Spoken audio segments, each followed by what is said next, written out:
Kazi unaweka mjini au? Ndio kazi unaweka mjini au kazi nyingine? Bado hajaolewa. Yeye na maisha ndio kazi ambayo anamweka mjini au ana kazi nyingine? Yaani yeye bado ndo alienda kusomea kamaliza mwaka jana.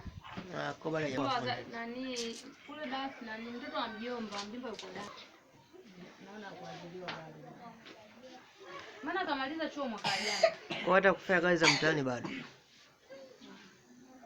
Sijajua mimi hata simuulizia lakini tukazungumza siku ananiambiaje? Ndio wako sasa hivi.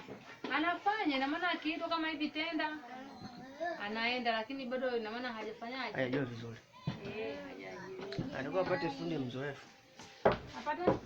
Apate fundi mzoefu kufundisha. Tukao tuwaweze.